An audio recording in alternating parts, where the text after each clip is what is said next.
A slave obeys. Come in.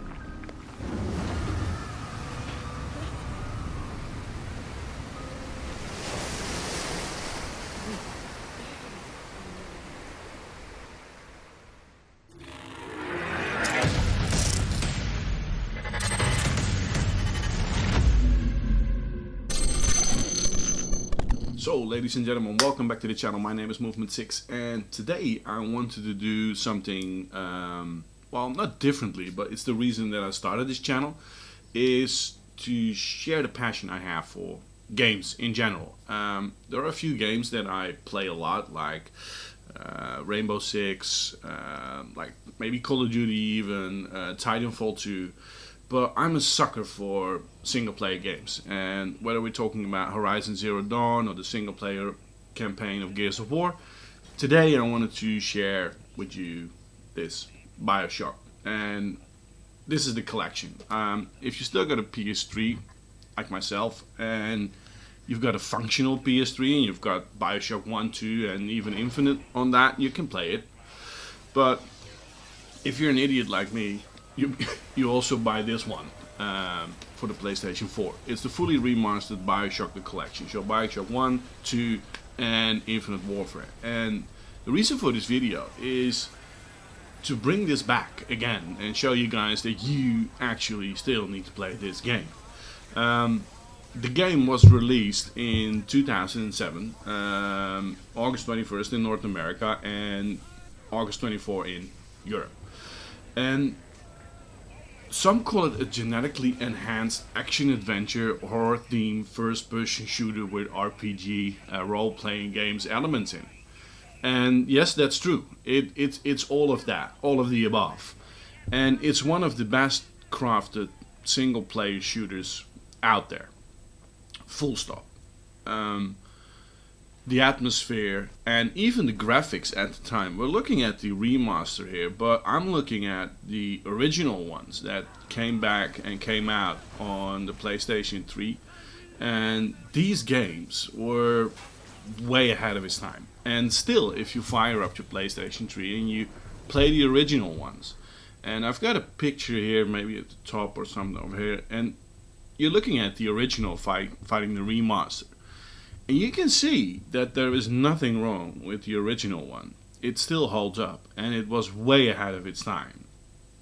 The game itself is also described by the developers, 2K Irrational Games, or 2K and Irrational, Ed Levine, as the spiritual successor to the previous PC title, System Shock 2.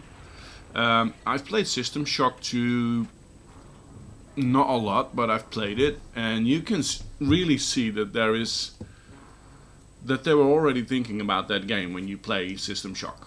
The game was also highly praised in any critical reviews for its atmospheric audio and visual quality at the time, because also the audio is absolutely fantastic. It's set in the 1960s in Rapture, in the first two parts, a city below the water, and the way it captures the style and the atmosphere of that era and that time, it's absolutely fantastic. It's really absolutely fantastic.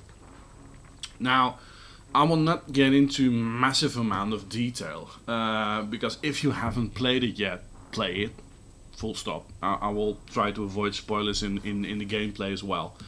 But Bioshock takes place in the 1960s in the middle of the Atlantic Ocean, where Jack, and that's the guy you play with, is the sole survivor of a plane crash. And he discovers the entrance to an underwater city of Rapture. And at the end of a civil war that was built then, which left most of the utopia in disrepair. So, finding himself in an alien world, he has no choice but to fight for his survival against, splicers, any other citizens that has been left in this underwater city. The citizens are addicted to a genetic material known as Adam, and you will find it spread out throughout the world in terms of the big daddies and the little sisters. And you know, the fantastic thing with this game is that you can play it in any way you want. The amount of crafting that goes into this game in terms of how you use your abilities, how you use your augments, how you use the security bots. Because you find them, you can hack everything. It really makes this game a constant replayable game. And that's why it also expands on the normal realm of first-person shooter games, right? It providing the player with machines that allow them to combine various items and components and everything you find in Rapture to craft custom ammunition, traps, hacking devices, even gene tonics. That's the things you have as your ability that you constantly find and you gain more abilities. You can hack safes, vending machines, automated security, and other mechanical and electronic devices, you know. And the weapons can be loaded with up to 3 kinds of different ammunition that provide an advantage over some enemies, while becoming a disadvantage when faced with others, you know. So it's not that you can only play it in one way. There are so many ways you can play it, and I don't think that I can still play it, you know, and still find new ways of playing this. You've got a research camera that allows you to study the city inhabitants. You've got from those recorders spread out through the entire city that gives you more background, and it's also fun to listen to. Usually I'm a bit of a sucker for these things because I usually don't really spend too much time either reading or listening to all those background things. But the way it's done and the atmosphere it brings is absolutely fantastic. What it also does really good is that it gives you a sense of open world, which in fact it's not. It does give some light open world gameplay because you've got a chance to either go to the left when your objective is to the right, and you can spread out to a certain area and find backgrounds, new ammo, or relevant stuff. But in essence, it's a pretty linear first-person shooter, but it gives you a sense of open world. The weapons are collected and upgraded throughout the game. You know, that's pretty fantastically done, and you can go to these machines and upgrade it and fine. The plasmids, that is where really the fun starts. It gives the player the special powers such as telekinesis or an electro bolt, or you can enrage a big daddy who then attacks other enemies. So that really gives you the real variety on how to play. Plasmids are active offensive and defense tool, while gene tonics functions as passive bonus to combat capability, stealth, and movement. Genetic upgrades are grouped under 3 types. It's the physical tonics, the engineering tonics, and the combat tonics. And the player at times will need to use stealth to slip by security devices and enemies, but you can also hack them. And with those gene tonics, you can upgrade the way you hack, the time it costs to hack, and how quick you can hack. So there are so many varieties you can use in that sense. The similarity to Irrational Games System Shock 2, which is also the first-person shooter and RPG hybrid, of many features many of Bioshock's features, right? Such as plasmid-like psi abilities, hacking, and action gunplay. Those are the resemblances you see with System Shock 2 and the Bioshock ones.